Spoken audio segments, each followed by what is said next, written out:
Estamos em uma corrida. A corrida é contra o tempo. Temos que construir cidades. Precisamos deles, mas temos que fazê-los de uma maneira diferente. Precisamos de uma onda de inovação, não só para o nosso modo de vida, mas também para o planeta. As consequências seriam enormes se perdêssemos esta batalha.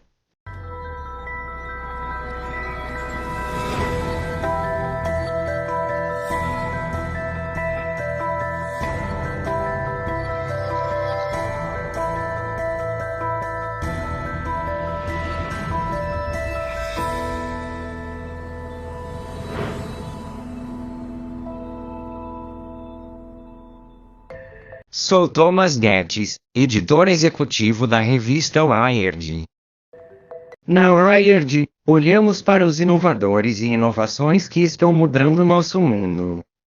Na próxima hora, veremos 3 histórias de cineastas aclamados sobre o futuro da energia. Exploraremos inovações de ponta em como dirigimos, como vivemos e, em nossa primeira história, como abastecemos nossos carros. São todas ideias que prometem moldar o caminho para o mundo dos 2050.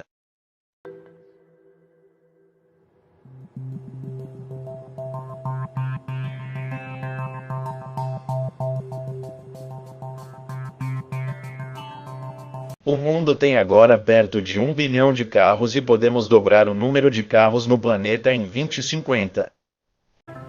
Então, se dobrarmos o número de veículos, realmente aumentamos a quantidade de combustível que eles consomem e isso terá uma pegada muito grande em termos de nossa demanda por recursos para movimentar todos esses veículos.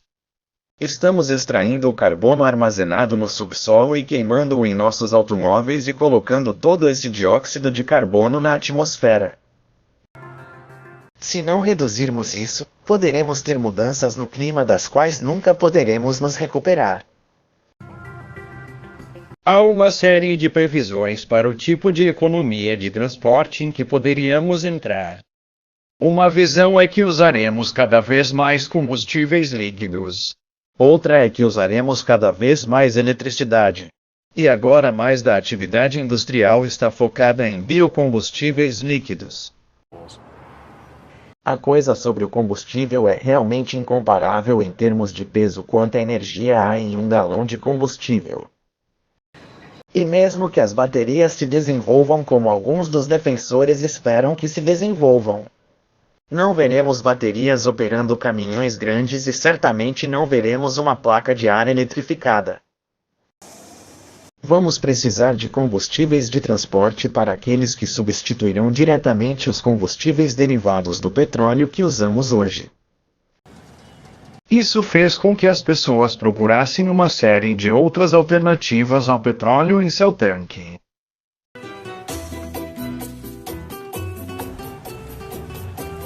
A produção comercial de etanol como combustível começou no Brasil em 1975.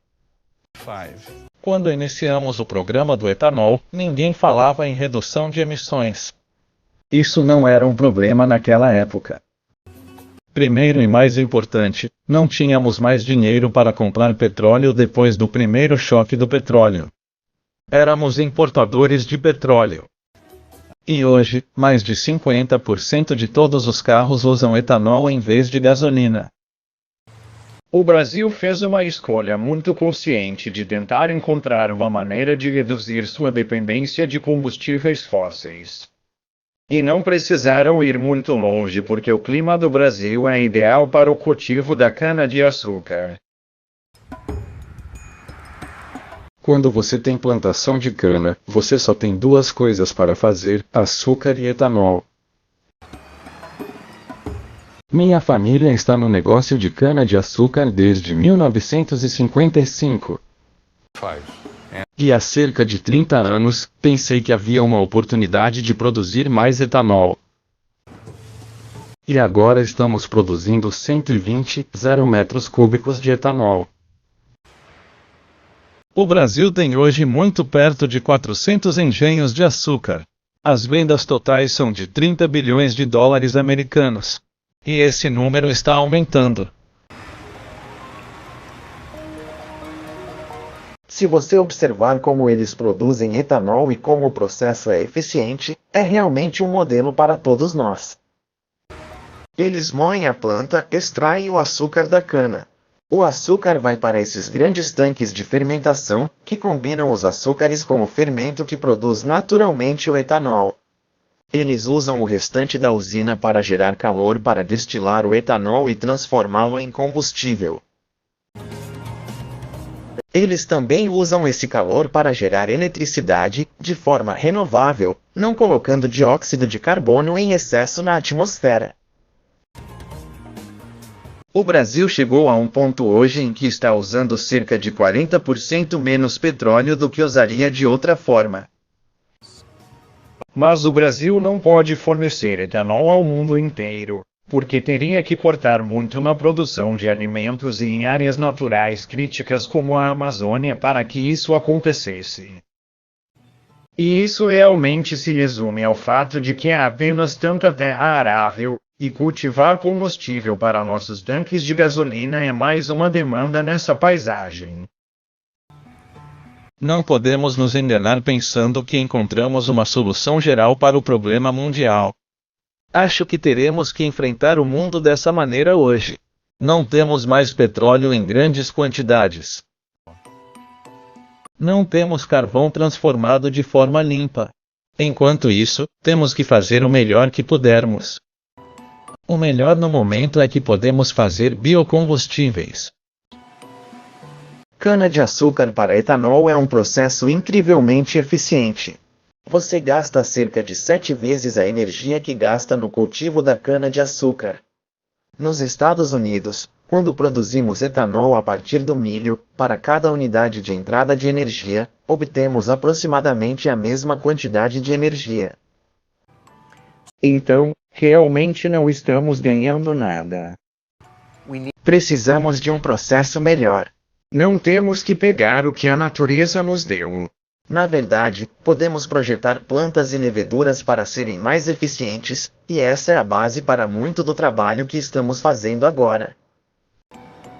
O que precisamos observar, no entanto, é quais dos caminhos que surgem não são apenas bons financeiramente, mas também bons em sustentabilidade.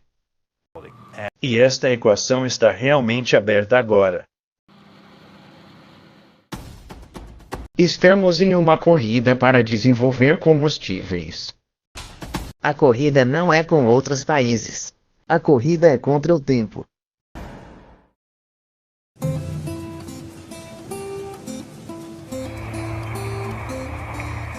Para atender às demandas imediatas e futuras, fizemos a solução energética brotar da terra.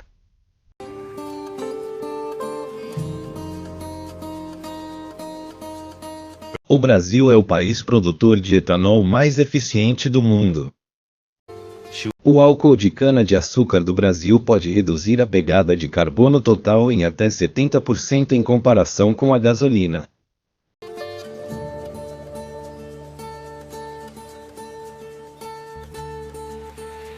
O maior desafio para fornecedores de combustível e fabricantes de automóveis é reduzir as emissões de CO2 nos próximos 20 anos. A demanda por mobilidade continuará a crescer. Acreditamos que os biocombustíveis são muito importantes porque ajudam de forma imediata. Todas as formas de combustível serão necessárias. Hidrocarbonetos, gás natural, biocombustíveis, todos farão parte da matriz energética do transporte do futuro.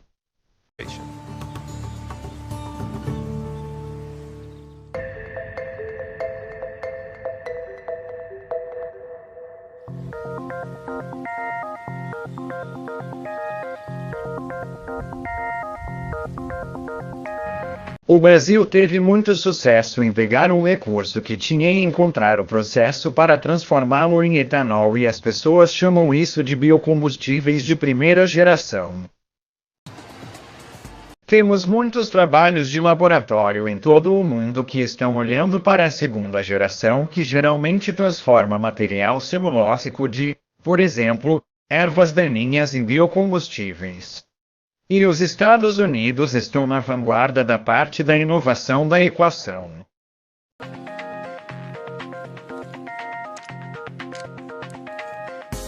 Durante séculos, usamos levedura para consumir glicose e produzir vinho e cerveja. Estamos tentando fazer algo muito semelhante, só que estamos projetando o fermento para consumir essa glicose e transformá-la em combustível, droga ou produto químico. Chamamos isso de biologia sintética. E quando comecei nesta área, muitos dos meus colegas diziam: "Oh, Jay, este é um ótimo trabalho, mas onde está o aplicativo? O que você vai fazer com essas ferramentas? Quem se importa?" A malária é um problema enorme. Em um ano, cerca de 1 milhão de pessoas morrem da doença, e a maioria delas são crianças com menos de 5 anos. Então, pensamos que esta era uma grande oportunidade de projetar levedura para produzir um medicamento antimalárico chamado artemisinin. Esta droga é derivada de plantas agora, mas é muito cara para as pessoas no mundo em desenvolvimento. Então, meu laboratório criou fermento para produzir pequenas quantidades de artemisinin. Agora esse processo está sendo ampliado e teremos esse medicamento no mercado em breve, mas a um custo substancialmente reduzido. Acontece que esse medicamento antimalárico é um hidrocarboneto e é muito semelhante em muitos aspectos ao óleo diesel.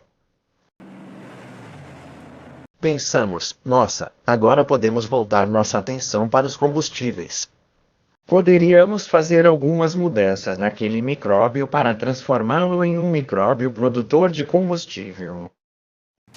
Se imaginarmos que a glicose será nosso novo petróleo, precisamos de uma fonte para essa glicose. E assim as culturas que estamos vendo são culturas como o sweetgrass. É um capim nativo que cresce sem muita água e em terrenos marginais, mas podemos transformá-lo em fazendas de energia. O desafio, porém, é que, ao contrário da cana-de-açúcar, é muito difícil extrair o açúcar dessa biomassa. Então, usamos o que chamamos de processo de pré-tratamento para extrair a glicose da planta e, em seguida, alimentamos com essa glicose uma levedura que projetamos para produzir hidrocarbonetos e essa levedura absorve o açúcar e muda sua composição e nos dá essa alta molécula de energia. Eles flutuam até o topo, você os retira e os coloca em seu tanque.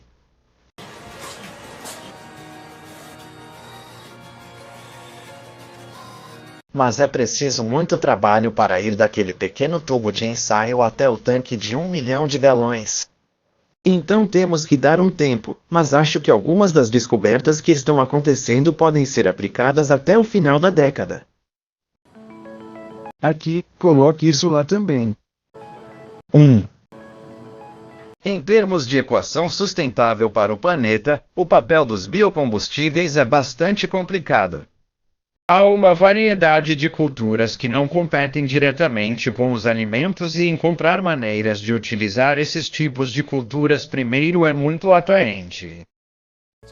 Portanto, resolver a ciência faz parte da história, mas avaliar todos os novos combustíveis em termos dos impactos do uso da terra que eles poderiam ter é uma história ainda mais difícil do que fazer a boa ciência. Imagine que você poderia ter um processo que pudesse absorver a luz solar e o dióxido de carbono e transformá-los em combustível. E imagine se isso não envolvesse cultivar nada. Os biólogos sintéticos estão tentando pegar as plantas e fazê-las fazer coisas que normalmente não fariam. Por outro lado, químicos de materiais como eu querem fazer fotossíntese artificial para melhorar o processo que a natureza faz na fotossíntese real.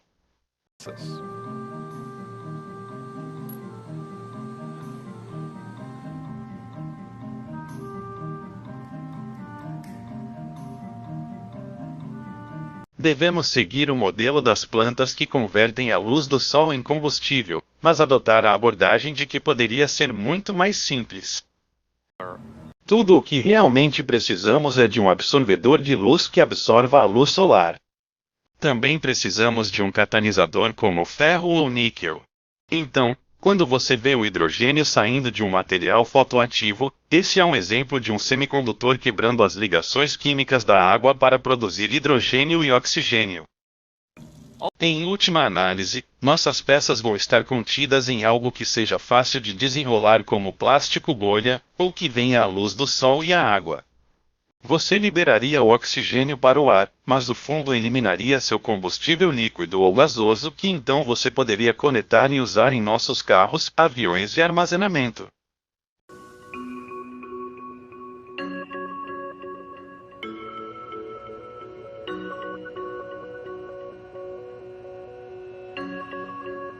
Nosso objetivo é dentro de 2 anos ter o primeiro gerador de combustíveis solares de fotossíntese artificial que possamos segurar em nossas mãos e, em seguida, escalar além desse tempo. Certamente não somos bons em prever o futuro, mas para mim os veículos elétricos parecem uma opção sustentável. Ouvimos propostas sobre coisas tão absurdas quanto aviões de energia nuclear e até mesmo algumas propostas para transportar cargas com veículos mais leves que o ar. Portanto, se o futuro em 250 incluir uma boa quantidade de petróleo, isso significa que não implantamos tantas dessas tecnologias limpas quanto sabemos que são possíveis. Se você pensar em quanto tempo levamos para construir a indústria do petróleo, não podemos esperar reverter isso da noite para o dia. É uma grande mudança em nossa infraestrutura. Sim, deveríamos estar trabalhando nisso 30 anos atrás. Nós não. Estamos tentando compensar isso. E isso significa que a pesquisa básica precisa ser feita agora e pelo maior número de pessoas possível. Ainda temos um longo caminho a percorrer, mas estou confiante de que chegaremos lá.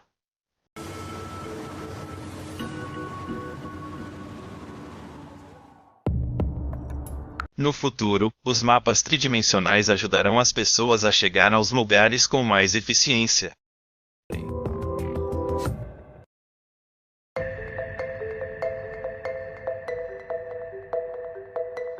Como acabamos de ver, a corrida para produzir energia mais limpa está avançando. Enquanto isso, a demanda por carros continua diminuindo. Em 2050, prevê-se que haverá 2 bilhões de carros no planeta e o consumo de combustível triplicará. Para manter o ritmo, teremos que mudar radicalmente a maneira como dirigimos. Aqui está nossa próxima história, impulsionada pelo design.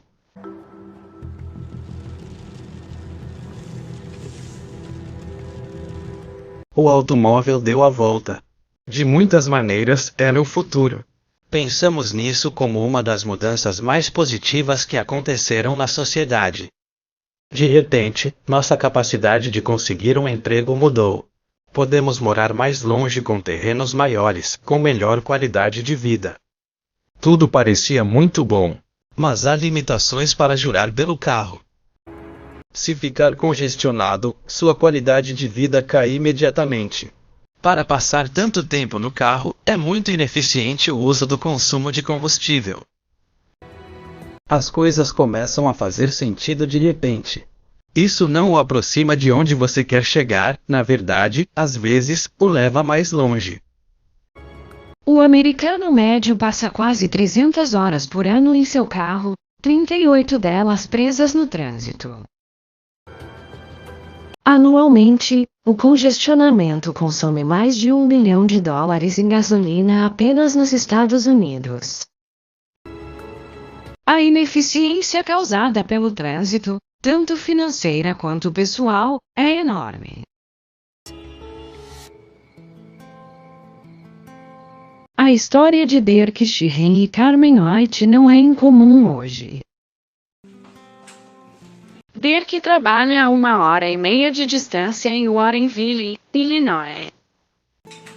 Geralmente ele não saía do trabalho antes das 6 ou 6h30 e eu diria que o horário normal para ele chegar em casa é por volta das 8.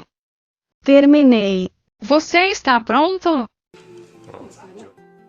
Normalmente, quando acordo, sou o único acordado. Às vezes as crianças acordam com a minha rotina. Na maioria das vezes, não os vejo pela manhã. Penso no meu trajeto quando acordo. Eu verifico o relatório de tráfego para ver se há algum atraso. Na pior das hipóteses, levo 2 horas para chegar ao trabalho. Já estamos tão limitados na quantidade de tempo que ele pode passar com as crianças. E nossas despesas são absurdamente altas. Estamos gastando $400 por mês com gasolina. Isso tira nosso orçamento de comida, e nunca pagamos por gasolina assim antes, nunca. Existe uma tecnologia que me permitiria passar menos tempo no carro, gastar menos dinheiro com gasolina e passar mais tempo em casa. Eu seria totalmente a favor. O custo do trânsito é o tempo das pessoas, é combustível desperdiçado, é um custo emocional, é uma frustração. Utilizar as estradas de forma mais inteligente é uma abordagem muito mais eficiente para a incapacidade de fazer com que a oferta acompanhe a demanda do tráfego. Se você tirar uma foto de satélite da rodovia, verá que na verdade há muito espaço aberto. E se tivéssemos a tecnologia para os carros dirigirem de forma mais próxima, mais segura, poderíamos aumentar a utilização da rede rodoviária. O que isso significa é que, para ser mais eficiente, para usar menos combustível, precisamos ver a estrada de maneira diferente. Precisamos de carros que possam navegar pela paisagem urbana de uma maneira radicalmente diferente.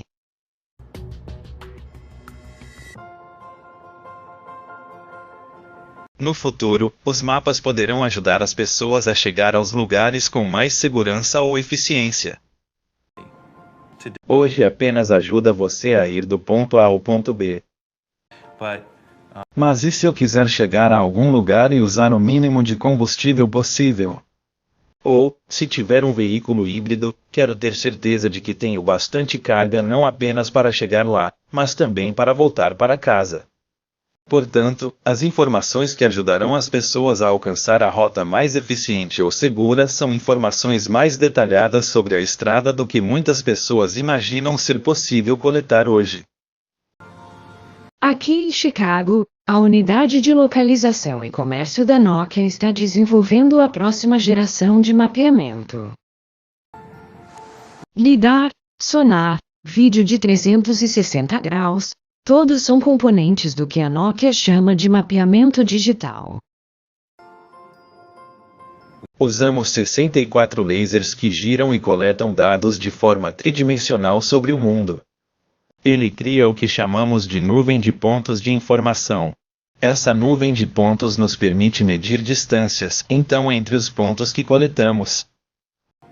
Esse sistema combinado com as câmeras, com detecção de localização de maior precisão por meio de unidades de medida inerciais, todo esse sistema de dados nos permite coletar 1,3 milhões de pontos de dados por segundo.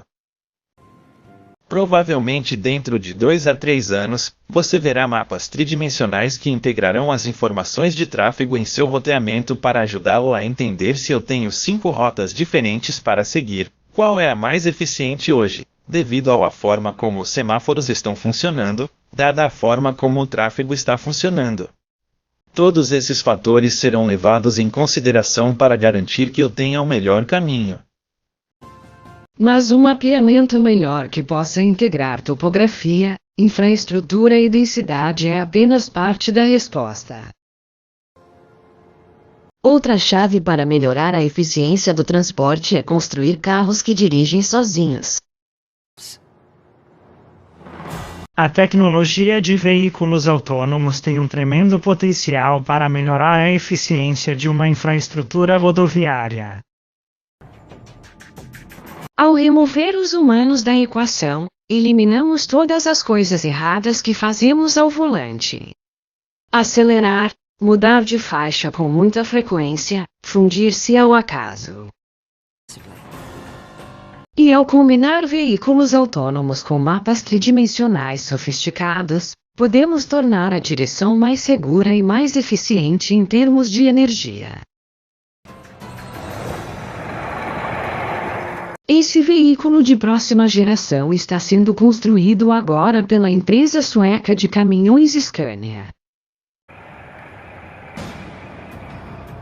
A solução é ver que os veículos podem utilizar mapas inteligentes, mapas tridimensionais com informações de trânsito. Os veículos serão inteligentes e se comunicarão entre si. Eles vão conversar entre si. Eles vão conversar com a infraestrutura. E veremos veículos totalmente autônomos.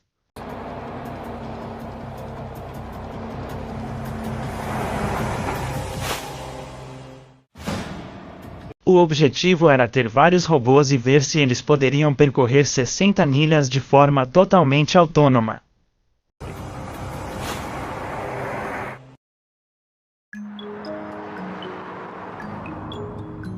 Meu nome é Ellen Taylor. Meu marido John e eu somos muito apaixonados por economia de combustível.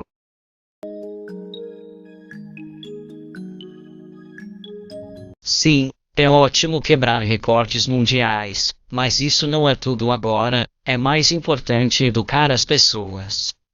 Juntos, estamos mostrando aos motoristas de todo o mundo técnicas simples para melhorar a eficiência de combustível.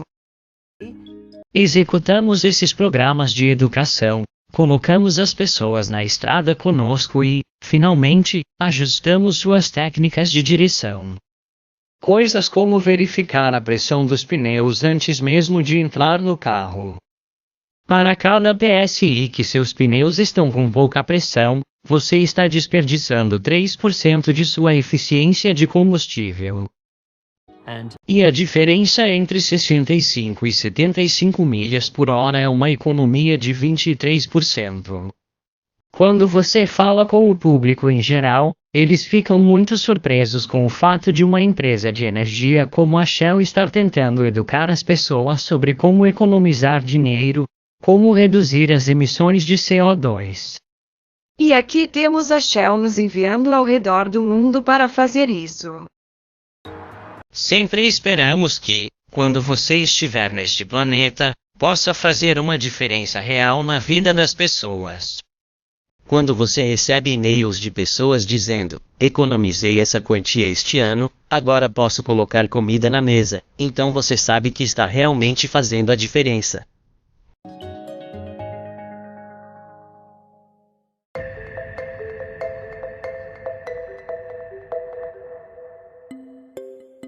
Ao exibir a densidade do tráfego na infraestrutura urbana de maneira revolucionária, os mapas digitais tridimensionais ajudarão a criar um futuro com maior eficiência de combustível. Mas essas tecnologias são limitadas pelos motoristas que se sentam ao volante. Alguns acreditam que, para carros e caminhões serem realmente eficientes em termos energéticos, eles precisarão dirigir sozinhos. A tecnologia está entrando em jogo por meio de sensores e recursos para carros dirigirem de forma autônoma. Em 2007, o Departamento de Defesa dos Estados Unidos realizou uma competição para ver se um veículo autônomo totalmente autônomo era possível. DARPA significa Agência de Projetos de Pesquisa Avançada de Defesa. Eles realizaram uma competição para desenvolver robôs autônomos que pudessem dirigir sozinhos no trânsito. O objetivo era ter vários robôs, soltá-los em um curso e ver se eles poderiam percorrer 60 milhas em 6 horas de forma totalmente autônoma. Dirigir pode ser uma das coisas mais complexas que fazemos todos os dias. Os motoristas tomam dezenas de decisões a qualquer momento. Um estudo descobriu que os motoristas eram expostos a mais de 1.300 itens de informação por minuto. Tomamos tantas decisões quando estamos dirigindo sem nem pensar nisso. Portanto, ao criar nosso veículo, um grande componente da empresa foi desenvolver software para lidar com muitos sensores, alimentar muitos dados e gerar vários caminhos possíveis que o veículo poderia seguir. E mesmo que o robô não tenha a capacidade de prever o futuro, Ao usar essa geração rápida de caminho aleatório, o robô pode antecipar um possível acidente e escolher um caminho para evitá-lo, porque está sempre pensando nas coisas que o carro pode fazer a seguir. Ninguém espera que milhões de carros sejam dirigidos sozinhos tão cedo. Mas há um lugar onde as tecnologias de autonavegação estão sendo otimizadas para criar o veículo do futuro. Estamos na pista de testes da Scania nos arredores de Estocolmo, onde basicamente parece uma rodovia, mas é uma pista de teste separada onde conduzimos nossos próprios experimentos. A Scania, empresa sueca de caminhões, começou recentemente a testar sua próxima geração de caminhões de longa distância. Utilizando radar, sonar e mapeamento inteligente, eles conseguiram reduzir drasticamente o consumo de combustível. Temos este exemplo com o platooning, onde fazemos uso da redução na resistência do ar ou no arrasto do ar que você obtém ao dirigir próximo um do outro com veículos pesados. E para controlar isso, você precisa saber onde estão os outros veículos, onde estão suas posições, suas velocidades, suas ações em um futuro próximo. E estar muito próximo do veículo à sua frente exige que você tenha um controle muito preciso. Se você olhar para a robótica de forma ampla, há um conjunto maravilhoso de pesquisas sobre pessoas que procuram cardumes de peixes e tentam desenvolver a capacidade de os robôs trabalharem juntos dessa maneira. Portanto, são exemplos maravilhosos da natureza de como a cooperação pode levar a uma utilização mais eficiente dos recursos. Você pode ver isso quando as pessoas estão competindo no Tour de France. Eles formam um pelotão para reduzir o arrasto do ar. Eles não estão andando de bicicleta um atrás do outro tão perto porque é divertido ou porque estão correndo. É porque eles estão reduzindo o arrasto do ar sentado atrás do homem que está liderando. Um caminhão viajando a 85 milhas por hora gasta metade de sua energia apenas para mover o ar ao seu redor. A 65 milhas por hora, esse número salta para quase 2/3. Mesmo que o pelotão possa reduzir a energia usada em 10%, a economia seria substancial. Se um veículo na frente de outro veículo quiser frear, ele imediatamente envia a mensagem de freio para os outros veículos. Então eles realmente freiam ao mesmo tempo. A maneira como fazemos isso é por meio de um sistema automatizado. Agora, por exemplo, se eu tirar os pés do acelerador e ligar o sistema, a velocidade é controlada automaticamente pela obtenção de informações do veículo à frente por meio de seu sistema sem fio. Queremos que esses veículos mantenham uma distância relativa curta, para que, por meio desse sistema, possamos reduzir o consumo de combustível, utilizando a redução do arrasto do ar em 10%. E 10% significaria que você poderia economizar aproximadamente 8,0 euros por único veículo pesado por ano.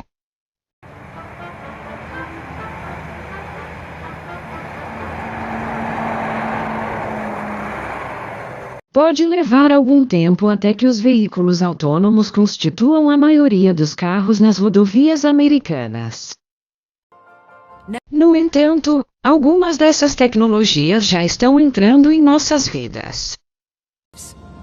Agora este bebê polar quer dormir. Você pega livros todos os dias ou é apenas algo que... Eu escolho livros às vezes. Ok.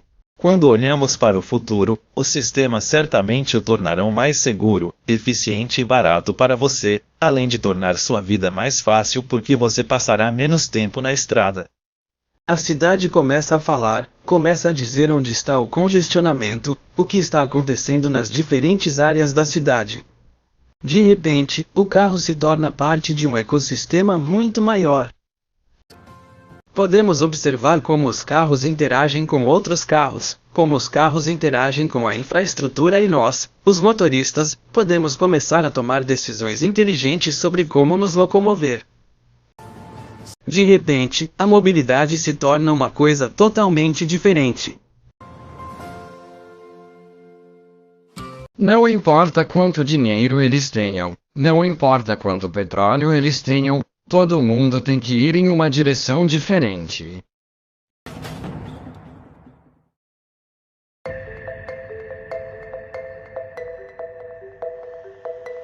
Vimos que mudar a maneira como dirigimos pode melhorar a eficiência do transporte. Mas e se mudarmos a forma como construímos e vivemos em nossas cidades? Esse é o assunto de nossa próxima história, Searching for Utopia. Viajaremos até os Emirados Árabes Unidos e descobriremos uma cidade que surge no deserto. Vamos dar uma olhada. Desde o início sonhamos com a utopia, um lugar onde pudéssemos viver em harmonia uns com os outros e em equilíbrio com a natureza. Muitos o imaginaram, tentaram projetar, mas o sonho sempre se esvaía.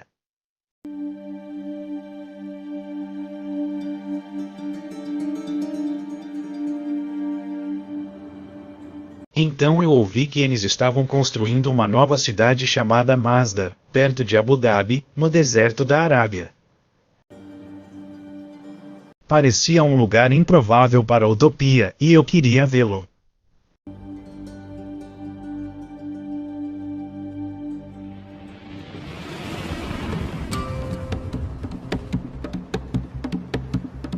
O último meio século foi um período muito ruim para a construção de cidades, principalmente. A tendência natural tem sido acomodar o automóvel mais do que qualquer outra coisa. Tente caminhar por Abu Dhabi. É impossível. Você tem que levar um carro em todos os lugares. Dubai, a mesma coisa. Eles estão entre os lugares menos amigáveis para pedestres do mundo. Eles também não são verdes por nenhuma outra medida. E essas não são coisas fáceis de consertar.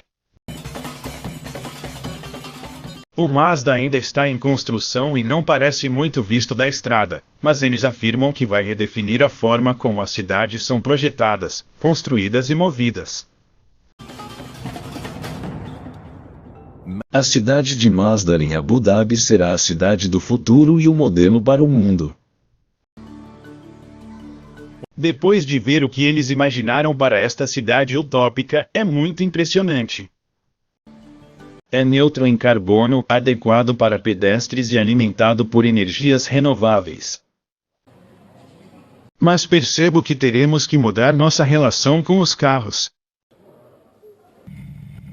Bem-vindo à cidade de Masdar. Além de Medina Masdar. Estamos dirigindo bem-vindo à cidade de Masdar. Bem-vindo à cidade de Masdar. Estamos dirigindo nas entranhas da cidade de Masdar em um sistema de transporte elétrico. É um pouco enervante ver isso pela primeira vez, e para onde estamos indo? A primeira grande jogada dos arquitetos da Foster & Partners foi colocar todo o transporte sob a cidade, deixando as ruas de Masdar totalmente livres de carros. O lugar me lembrou uma cidade medieval e, na verdade, muitos elementos de design são adaptados de antigas cidades e vilas árabes. É tudo uma questão de olhar para trás na história para seguir em frente. Existem algumas ideias muito simples que têm um impacto enorme. Esta é a zona pedonal. Não há carros aqui. Isso nos permitiu unir nossas ruas para aproveitar a sombra, canalizar as brisas refrescantes. Toda a escala aqui é baseada no ser humano. Não é baseado no automóvel. Assim que você eleva o plano de pedestres em 7 metros, de repente você captura essa brisa. O que você pode ver aqui na varanda é que temos uma interpretação moderna de uma antiga tela árabe.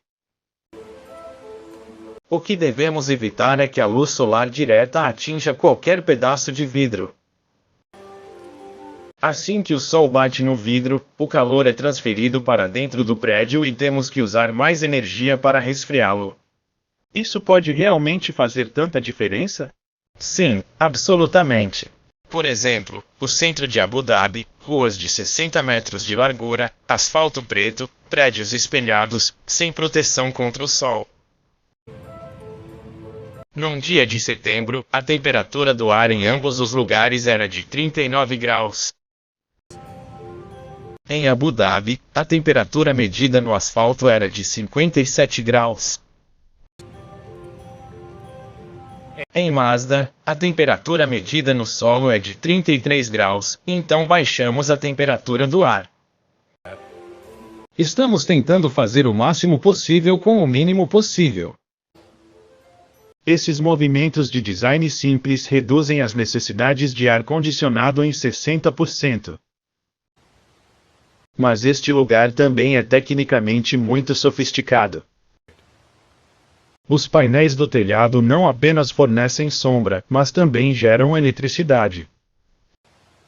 E as próprias paredes são feitas de concreto reforçado com vidro, literalmente areia retirada do deserto.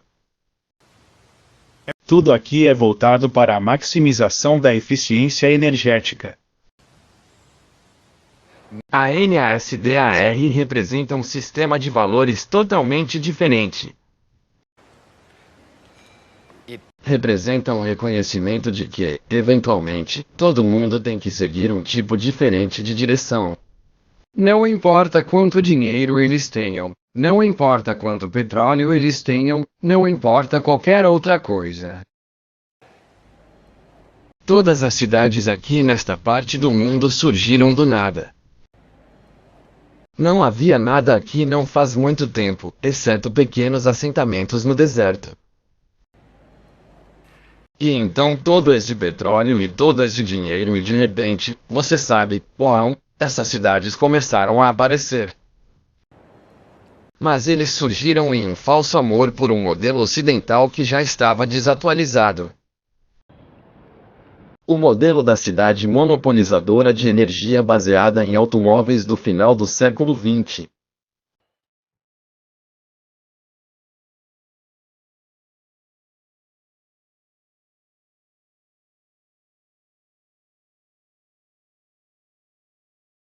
Para a maior parte do mundo, a energia é muito cara. Mas os Emirados Árabes Unidos têm 10% do petróleo mundial. E a energia é barata. Tão barato que você pode administrar uma pista de esqui em um shopping e construir o arranha-céu mais alto do mundo. Mas mesmo aqui, energia barata não vai durar para sempre, e as pessoas por trás de Mazda estão determinadas a encontrar alternativas.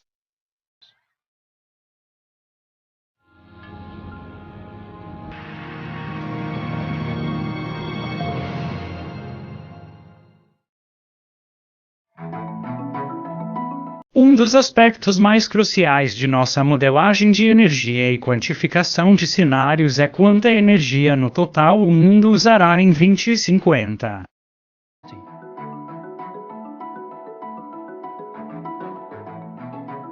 A equipe de cenários é um bando de pessoas com uma imaginação rica, eu diria.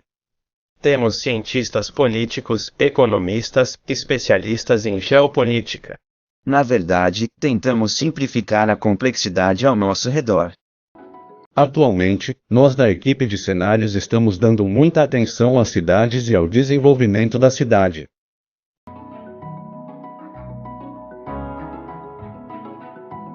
Muitas megacidades serão construídas nas próximas décadas.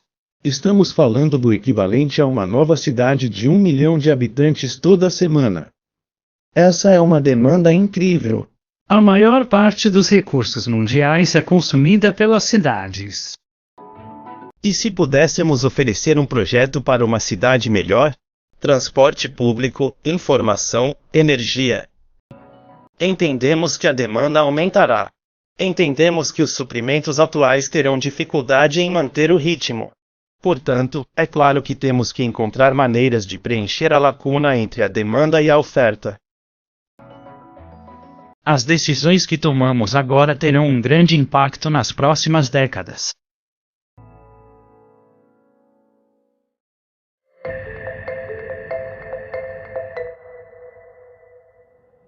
Há petróleo suficiente sob estas areias para durar 150 anos. Mas fundamental para o ideal de Masdar é obter energia de fontes renováveis, geotérmica e eólica, e principalmente de uma fonte que eles têm em abundância no deserto, o Sol.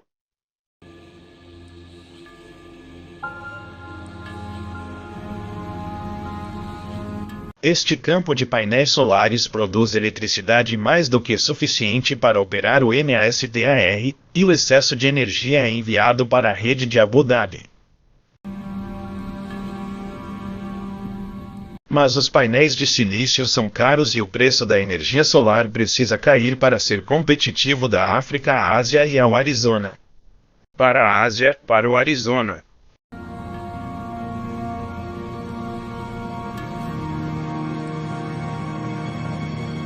No futuro, a Masdar espera obter energia desse protótipo, chamado de Solar Beam Down.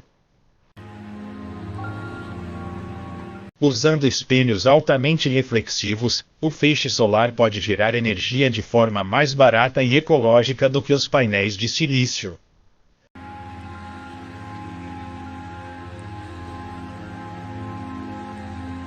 Os espelhos refletem os raios do Sol até a torre e depois descem até um ponto.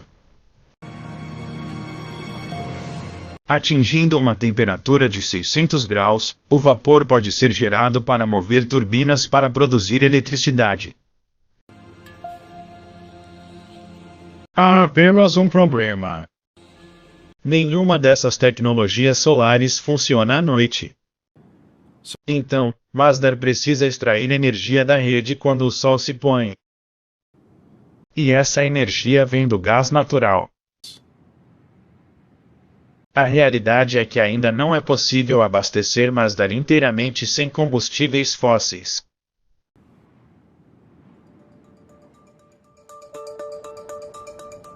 O grande desafio com o Masdar será como torná-lo um lugar que não seja apenas essa cidade ideal que nenhum outro lugar poderia realmente aspirar porque não parece real. O que a Masdar tem que ser é um laboratório que desenvolve coisas que depois podem ser aplicadas nas cidades existentes em todo o mundo, porque é aí que vale a pena. Não há recompensa se for apenas sobre si mesmo. A recompensa é como tudo o que está tentando fazer importa no resto do mundo. No momento, há apenas uma loja, 2 restaurantes, um banco e algumas centenas de estudantes morando aqui. É muito cedo para dizer se Masdar funcionará como uma cidade quando estiver pronta. Mas muito foi alcançado. Eles são neutros em carbono e amplamente alimentados por energias renováveis. As soluções aqui não funcionarão em todos os lugares. Muitas cidades estão em climas frios e o resfriamento não é seu problema de energia. Eles precisam deixar a luz do sol entrar, não mantê-la do lado de fora. Cidades como Los Angeles ou Houston são construídas em torno de carros. As lições de Masdar podem ser aplicadas a eles? Ainda assim, é um passo na direção certa, e é impressionante que esse passo esteja sendo dado por um país que não precisa dar. Eu conheci um cara que disse que na verdade eles precisavam tomar. Ele me levou ao deserto para explicar. Deus diz, Deus fala sobre o lugar do homem no universo. Que este mundo é uma confiança, e Deus ofereceu essa confiança às montanhas, aos céus, à terra. E todos recusaram-se a aceitar esta confiança. Mas o homem, sendo aventureiro, vaidoso, talvez ambicioso demais, o ser homem aceitou. Agora, aceitando, há uma responsabilidade.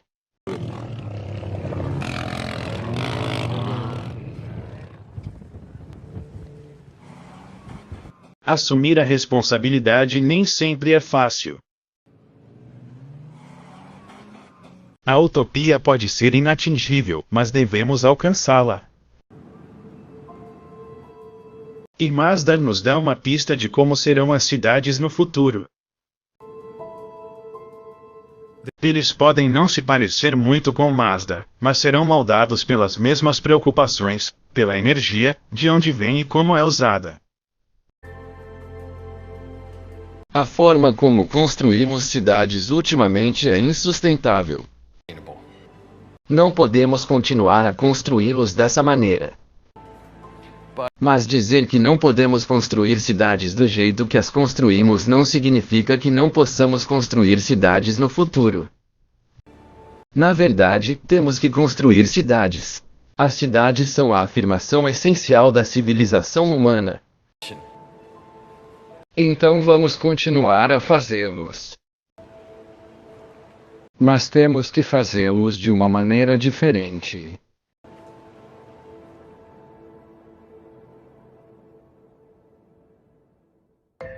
O que vimos é que o mundo de 2050 não parecerá drasticamente diferente do mundo de hoje.